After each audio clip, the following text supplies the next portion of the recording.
প্রতি বছরের মতো এবছরেও তপনে শুরু হলো কৃষি ও সাংস্কৃতিক মেলা। মেলার আয়োজন করা হয়েছে তপনের বাঘইট মাঠে।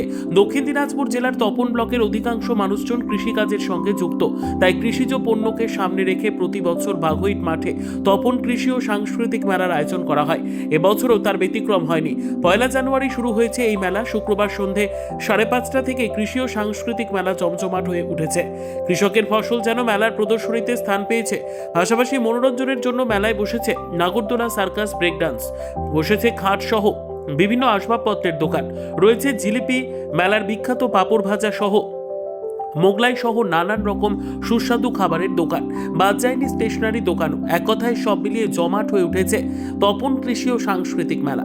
মেলার অন্যতম কর্মকর্তা দেলোয়ার হোসেন বলেন, প্রতি বছর বড় দিনে আমাদের এই মেলা শুরু হয়েছে। আমাদের মেলায় কৃষকদের উৎপাদিত ফসল মূল প্রাধান্য পায়। তাছাড়াও মনোরঞ্জনের জন্য সার্কাস, নাগরদোলা হয়েছে। মেলার কয়েকটা দিন সন্ধ্যায় থাকছে সাংস্কৃতিক অনুষ্ঠান ও কৃষকদের নিয়ে বিভিন্ন আলোচনা। মেলা 21তম বছর চলছে রানিং। এই মেলায় প্রতি বছর 1 জানুয়ারি থেকে শুরু হয়। প্রতি বছরই আমরা শুভ উদ্বোধন করে থাকি, মন্ত্রীদের নিয়ে করি। যে সময় যার ক্ষমতায় থাকে সেই সব মন্ত্রীদের নিয়ে আমরা এই মেলা উদ্বোধন করি। এই মেলা আমাদের ধর্মনিরপেক্ষ মেলা। এই মেলা সম্প্রীতির মেলা, কোনো ধর্মীয় মেলা না। আর এই মেলায় আমাদের কৃষিজাত দ্রব্যর উপলক্ষে আমাদের যে উৎপাদন কৃষি ভাইরা দিয়ে যায় সেগুলোর উপর আমরা প্রদর্শনী করি, এক্সিবিশন করি আর্টের উপর। এই আর্ট প্রতিযোগিতা হিসেবে এক্সিবিশন করি। প্রতিযোগীদের আমরা পুরস্কার দিই, কৃষি ভাইদেরও আমরা পুরস্কার দিই।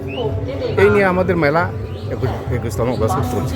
কৃষি ও সাংস্কৃতিক মেলা, এই মেলার বৈশিষ্ট্য হচ্ছে এখানে এই এলাকার বিভিন্ন জায়গা থেকে মানুষ আসে, খুব আনন্দ উপভোগ করেন।